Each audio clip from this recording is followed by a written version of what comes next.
ಭೀಕರ ರಸ್ತೆ ಅಪಘಾತಕ್ಕೆ ಸಿಎಂ ಸಿದ್ದರಾಮಯ್ಯ ತೀವ್ರ ಸಂತಾಪ.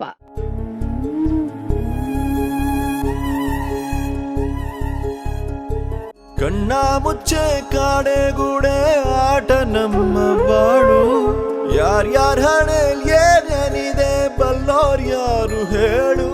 ಮುನಿರಾಬಾದ್ ಬಳಿ ಟಿಬಿ ಡ್ಯಾಂನಲ್ಲಿ ಸಂಭವಿಸಿದಂತಹ ಭೀಕರ ರಸ್ತೆ ಅಪಘಾತದಲ್ಲಿ ಹುಲಿಗೆಮ್ಮದೇವಿ ಜಾತ್ರೆಗೆ ತೆರಳಿದ್ದ ಟ್ರ್ಯಾಕ್ಟರ್ಗೆ ಕ್ಯಾಂಟರ್ ಡಿಕ್ಕಿ ಹೊಡೆದು ಸೇತುವೆಯಿಂದ ಕೆಳಗೆ ಬಿದ್ದ ಪರಿಣಾಮ ಒಂದು ಮಗು ಸೇರಿ 6 ಮಂದಿ ಸ್ಥಳದಲ್ಲೇ ಮೃತಪಟ್ಟಿದ್ದಾರೆ. 10ಕ್ಕೂ ಹೆಚ್ಚು ಜನರಿಗೆ ಗಾಯಾಳುಗಳನ್ನು ಹೊಸಪೇಟೆ ಹಾಗೂ ಕೊಪ್ಪಳ ಆಸ್ಪತ್ರೆಗಳಿಗೆ ರವಾನಿಸಲಾಗಿದೆ. ಘಟನೆಗೆ ಮುಖ್ಯಮಂತ್ರಿ ಸಿದ್ದರಾಮಯ್ಯ ತೀವ್ರ ಸಂತಾಪ ಸೂಚಿಸಿದ್ದು, ಮೃತಪಟ್ಟವರ ಕುಟುಂಬಗಳಿಗೆ ತಲಾ 5 ಲಕ್ಷ ರೂಪಾಯಿ ಪರಿಹಾರ ಘೋಷಿಸಿದ್ದಾರೆ. ಸಂಡೂರು ತಾಲೂಕಿನ ಯಶವಂತನಗರ ಹಾಗೂ ಕುಡ್ಲುಗಿ ತಾಲೂಕಿನ ಮಲ್ರಾಯನಹಳ್ಳಿ ಗ್ರಾಮದ ನಿವಾಸಿಗಳು ಮೃತಪಟ್ಟಿದ್ದಾರೆ. ಮೃತರನ್ನ ಕೆಂಚಪ್ಪ 35 ವರ್ಷ, ಮಹಾಂತೇಶ್ 18 ವರ್ಷ, ಭರತ್ 1 ವರ್ಷ, ಸವಿತಾ 12 ವರ್ಷ, ಮಾರೇಶ್, ಗೌರಮ್ಮ ಎಂದು ಗುರುತಿಸಲಾಗಿದೆ.